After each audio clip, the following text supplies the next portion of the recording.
So on the first day of second grade, when I was 8 years old, they found a tumor inside my fibula bone, which they removed, but unfortunately 6 weeks later it came back twice the size. So then they needed to operate and take out 3/4 of my fibula bone, and they ended up hitting nerves, and I had nerve damage, and I was told that I would never be able to walk again. I was supposed to be in a wheelchair for the rest of my life. But by the grace of God, part of my nerve came back enough I was able to learn how to walk and how to run, and eventually go on to play basketball, and played basketball through high school, and ended up earning a full scholarship to play at Division I Canisius College in Buffalo, New York, where I live. And all of my wildest dreams were coming true. And unfortunately, we noticed it was around sophomore year of college that my ankle was starting to deteriorate.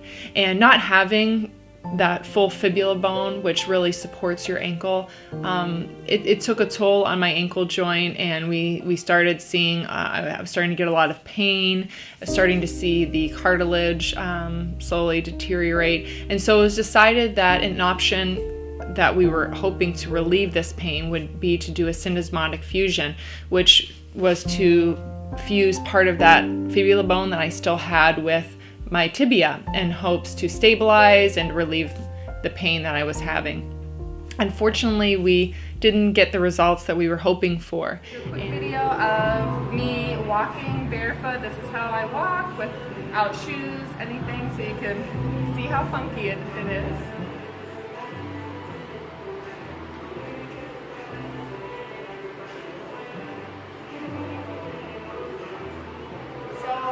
In order to walk without pain, I usually have to walk up on my toes, or as people call it, the Barbie foot. So I have to do the Barbie foot in order to walk without pain. So I can't walk flat-footed very well.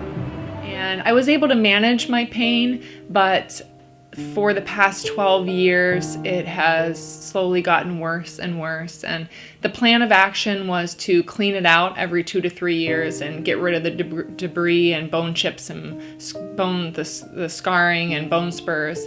But we saw that it was slowly taking away more and more mobility and more things that I wasn't able to do. I'm an elementary phys ed teacher. I had the great pleasure of teaching for 9 years, but recently that was something that I had to give up, mainly because of my ankle and not being able to be the teacher that I wanted to be. I wasn't able to be on my feet and work full time. I also have 2 little ones at home. We have a 3-year-old little girl and a 1-year-old little boy, and it has really held me back from being the mom that I want to be. And there's times where my ankle just gives out, and I could be holding the baby, and that's one of my greatest fears, is holding one of my little ones and my ankle giving out and dropping them. Or another thing that happened that was scary for me was just being at the park, and my daughter, who was 2 at the time, saw a doggy, and she wanted to run after the doggy, and she started running out towards the street, and I physically couldn't catch her. And if you're a parent, you know that's the worst feeling in the whole world, not being able to, feeling trapped and seeing your child, something happening dangerous, and not being able to help. Thankfully someone was there, and I had to yell, and they were able to help her. It's even now gotten to the point where I'm not able to grocery shop. Just doing laundry in my house, going up and down stairs, is very difficult. I have to compensate and walk up on my toes in order to really take any steps. So we were at a point where we were faced with a couple of decisions this summer.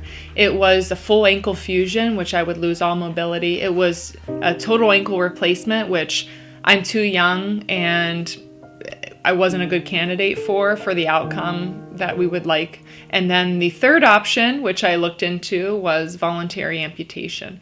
And it seems like a drastic step, but when you have daily pain that you're in, you're just sick of thinking of it and having it take a toll on you mentally and emotionally, not just physically.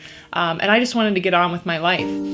But thankfully, we decided to just have it cleaned out one more time. And in the process of that recovery, we came across in January, completely by accident, this new device that's from the Hanger Clinic in Gig Harbor, Washington, and it's called the ExoSim IDEO ankle device.